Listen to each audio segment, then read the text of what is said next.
Hey guys, we are officially in O-Shave Movember, and we're going to be discussing the hype of these Movember cards that have been released in NHL 17. And while we do that, you guys get to enjoy some shootout gameplay. So after you're done watching the video, feel free to comment, let me know your thoughts so that it can lead to a civil discussion. No need to say you suck EA or whatever, just wear a shirt instead. So it's like you're supporting the cause, but you don't actually have to say anything. You know, it's passive. So every year in November, EA releases Movember cards. They've been doing it for a few years now, and it becomes the most hyped thing since butter. This year especially, I think that Movember cards are overhyped. I think early on EA kind of gave the impression to everybody that this was the year where anyone can have a pretty expensive or pretty badass team because the pack luck was there, and synergies took your pretty average or shitty team and made them kind of decent if you had the right synergies on. It gave your team a pretty good boost. So now with the release of these Movember cards, you have to ask yourself, do you really need these cards? Because let me answer it for you, no you don't. You can stick with the cards that you already have and you'll be just fine. Movember cards have always been a long-term investment. If you buy those cards, you expect them, the player, to be performing well enough in the real NHL to get boosts so that he is usable throughout the year. And that's why Movember cards are so expensive. But you gotta remember, those investments might turn out to bite you in the ass if the person gets injured or doesn't perform as well as you're used to them performing. So they may not get any upgrades, and they'll be just as good as either their base card if they haven't received any upgrades, or just their last upgraded special edition card. So this limited edition, quote-unquote, Movember set, the way that it works is they release new Movember cards every week for, I think it's 4 weeks. And it used to be one per team, but it looks like they only grabbed 20 players this year that you can actually pull out of the packs, and then 2 players that you complete through sets each week, and then finally the master collectible, which is Crosby. So that already is pretty weird to me, because not every team will have the same amount of Movember cards. Way to go, EA. You might have just screwed over someone's favorite team, even though that might be like one of the weaker teams anyway. One thing that I do want to point out is that the Movember cards, like the high-end Movember cards, they're going to be spread out along the 4 weeks so that they're not all available at once. Alright, let's get into sets now. The first set is a random gold rare player that you can turn in for 1 Movember collectible.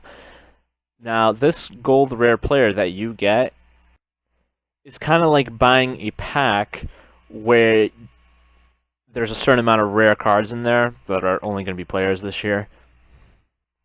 Right now they have a pack available where you can buy 10 rare players for 40 grand.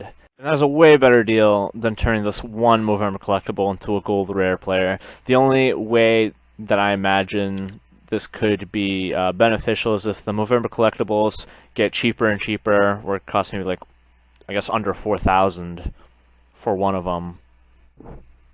The next set that we're looking at is Donskoy, and I don't know what EA was thinking with this one.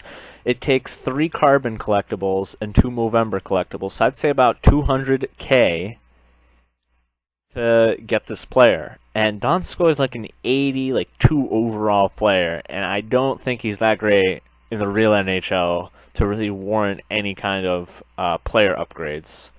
So this is a very useless card, and the only reason someone would want to get it is so that they get the master collectible for Crosby at the end. But then you're still kind of, like, you're not going to be able to get your money back with Donskoy. Doughty, on the other hand, will likely receive a lot of upgrades. So he needs 4 Movember collectibles and 10 carbon collectibles. That's about 640k, considering the carbon collectibles go for about 60k, Movember collectibles for about 10k as of right now. And that could be pretty decent since Doughty usually does go for a high amount. And at the same time, some people, again, do want to go get that Crosby, so they have to create the Doughty to get the Master Collectible. So that one's understandable. But then when you look at Crosby, you can't see the requirements yet, but it'll likely be a good amount of collectibles that are needed to get him. And are they going to be worth his value? Probably not. Even if he reaches a 99 overall, most cards that got to that point probably went for about 1 million to 2 million. So I feel like you'll be losing out on a lot of money, a lot of pucks, if you go for this Crosby. But some people don't care, so I'm not going to fight them on that. So here I'm just going to show you real quick just the price of these Movember collectibles. I said that they're currently about 10k, but you're not guaranteed to get them in packs, so I'm guessing when they do release a pack where it's guaranteed, the price of them will go down a little bit more. Or if more people decide to do some of the sets, they're trying to save them for the next set, it'll fluctuate quite a bit. But right now, no one's going to want to make that Donskoy. And Doughty, yeah, that one's a little bit more understandable. But you still need a crap ton of carbon collectibles. So we're looking at them here. They cost about 60k. Though, maybe it's 65k. And remember, the carbon collectibles are still pretty useful in other sets that you want to make as well. So it's not just Movember sets. If you guys were paying attention on the first day of Movember, EA released a set that costed 100k, 100 bucks, or I think it was $20 American dollars. And I think it was like 7 rare players with a chance of 3 Movember collectibles. And I was watching Reddit, and there was a shitstorm that ensued after a lot of people posted what they got, and the answer was nothing. So many people spent like $300, and their best player was maybe a guy worth like 50k. So that right there shows that EA made a great business decision to lure all of you in to buy these packs that are not gonna have anything in them. But that's not to say that no one got anything good, because some people did. It's just that a lot of people believed too much that they were going to get something good when it's all just random and no one can really control it. I think the price of the first pack was absurd too, because the second pack that they released was 40 grand for 10 rare players, and that is absolutely the best pack that you can get. So all in all, it was just a great business decision, but obviously the fans and the players didn't quite get much out of it. So because it's a long-term investment, these Movember cards are useless to 2 groups of players. The players that already have a really good team, and the player that they're buying isn't quite as good as the rest of their team. And the players whose teams have a pretty low value, where they sold off a lot of their team just so that they can get a Movember card for that one player who right now may not be that great, or maybe even is great, but you just have to wait a little bit so that they get even better, and you're going to be relying on them to carry your team. For the players in the middle, though, that might have even lucked out by getting some of these Movember cards in their pack, you're pretty good, because they sell for a lot. As you can see me going through it, these 87 players are probably the best ones that you can get, because they're easy to get. You don't have to get too lucky to get them out of a pack, but they're worth a lot. Around 50 to 100k right now. So I'd say sell them if you get them, and then towards the end of the week, buy them back, because that's when there's going to be the most cards of that player. So now we're going to look at a high-end card like Malkin. There's 2 things that concern me here. First of all, it's the synergies. These synergies are going to be stuck with your card until you decide to get rid of them or you stop playing the game. And here's the thing, they might be synergies that you do not want or that you already have and you don't need. I think if you have just a few Movember cards where that's where the majority of your synergies comes from, that's good. But if you already have a pretty stacked team, these synergies will be kind of useless because you might be able to get the synergies from other players. So I may be the only one that feels this way, but that's okay. I'm going to let my opinion out anyway.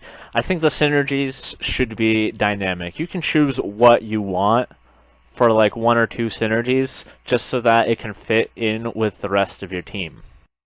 Or maybe with the addition of other editions of these cards, you might be able to choose like which of those cards, which of their synergies you want, so again it fits your team. Otherwise, you're certainly spending a lot more time in the team building part of the game where you're trying to figure out if your Malkin is going to be pretty much useless or not because he already has team synergies that you already have. So it's a similar idea with these other players like Bobrovsky and Duncan Keith. But the other concern that I have is that these players, when they receive upgrades, their stats will all go up. Some of these stats are already going to reach pretty close to 99, which is the cap. And so when you're adding on these synergies, the synergies won't do anything because you're already at 99. I don't think the synergies will take you over 100 so that your players can play like Gretzky.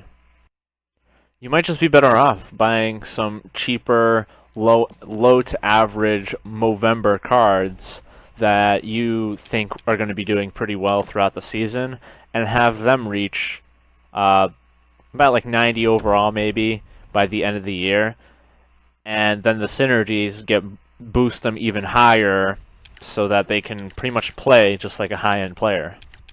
And so here we're looking at the low-end players like for under 50k. Look, Donskoy's right there, even though he's supposed to be worth 200k. Last price sold at 30k. Shows you how useless that is. He's an 81 overall. He's not going anywhere. I don't imagine him going any higher. But yeah, these are just the start. This is just week 1 of the Movember cards. There's going to be more of these low-end players. Mrazek's going to get a lot of boosts, I'm sure. So going into the last shootout here are my closing remarks. I think it might just be better off for most people if they get a Movember card in a pack, sell them pretty quickly to get the highest value, and buy heroes instead. Heroes are, 94 overall players that are severely undervalued, underrated, underestimated. Oh, I'm sorry, I didn't mean to do that. And they're the ones that are really going to benefit your team. Other players that you can include to add to your team are the set-based players that came out with milestones, like Milestone Mike Modano, who is very cheap because a lot of people have him. A lot of people were able to build him pretty cheaply, but he's like a 95 overall, and he certainly does a lot of work. So we shall see what happens this year, but one thing is for certain, EA is making a lot of money off of us. And the other thing that's for certain is that we're also raising awareness for the month of Movember for men's prostate cancer, which I'm not even sure if EA has mentioned at all, so I'm just going to mention it for them. With all of that said, what do you guys think about these Movember cards? Do you guys plan on getting them? Do you plan on buying into the hype, buying packs at all to try to get them? Do you care? I think the final thing that I want to mention is that they might be coming out with even better cards and even better sets that will Donald Trump the Movember cards so that EA can make more money. But oh well. With all that said, thanks for watching, and I'll see you next time.